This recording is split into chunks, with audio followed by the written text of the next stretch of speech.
Hi, my name's Chris Croft from successfultrainers.com. I'm helping people to set up as management trainers, which is what I do for my living. I've done it for 20 years now. And I've collected a whole load of tips over 20 years, things I've learned the hard way. And the one I want to tell you about today is to do with chasing up customers for payment. So I used to work very closely with a trainer called John. He's retired now. And he was always broke and he was always waiting to be paid for the course he'd just done. So as soon as he did a training course, he'd think, right, I've earned £1,000, I'll go and spend that, even though he hadn't been paid yet.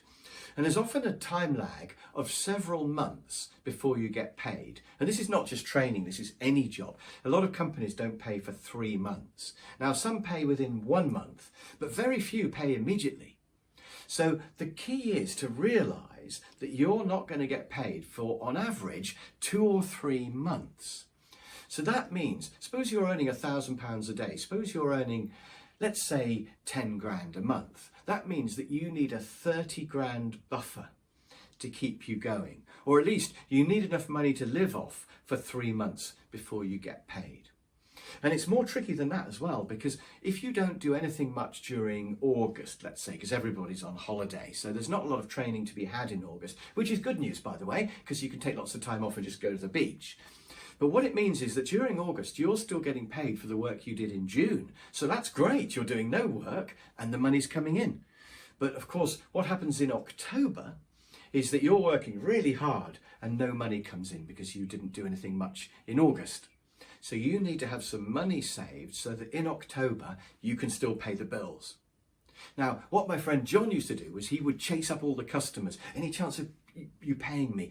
You know, can you pay me this week? Can you get it into the payment run for Thursday, please? And he would be nagging these customers to pay him quickly. And I think that's really bad. It's a waste of your time, but it also annoys the customer. So I don't chase my customers up at all. I just send them an invoice and that's it. And if they pay in 1 month, 2 months or 3 months, that's fine. So make sure you've got a buffer saved up so that it's not going to be a problem.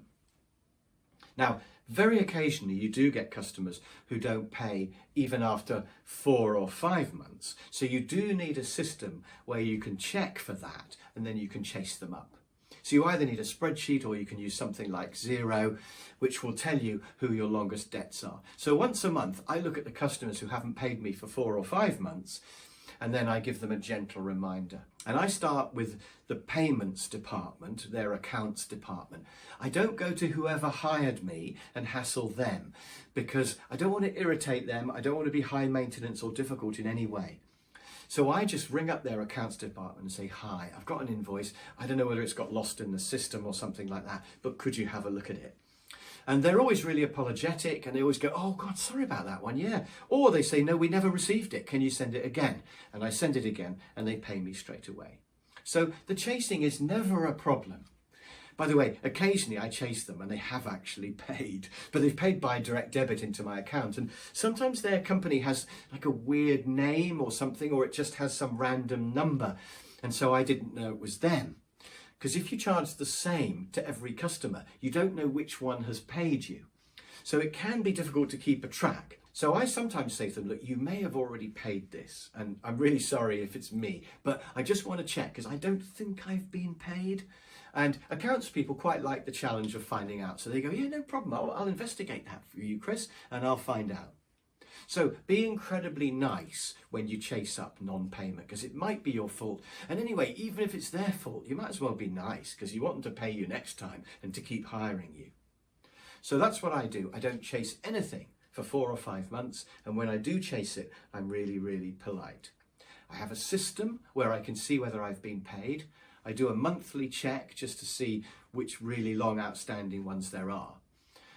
And I make sure I've got a buffer of money so that it's not a problem if I don't get paid straight away. So that's one of the things I've learned from running my own business. And when you set yours up, you need to make sure that you allow for that. Now, if you want to know more about this whole subject of becoming a trainer, then You're welcome to give me a call. There's a link below this video and you can call me and maybe I can help you to set up as a self-employed freelance trainer. It really is the best job in the world. I would highly recommend it. So if you think you might be the right type of person to enjoy doing training, please do give me a call. And I will see you in the next video. Bye for now.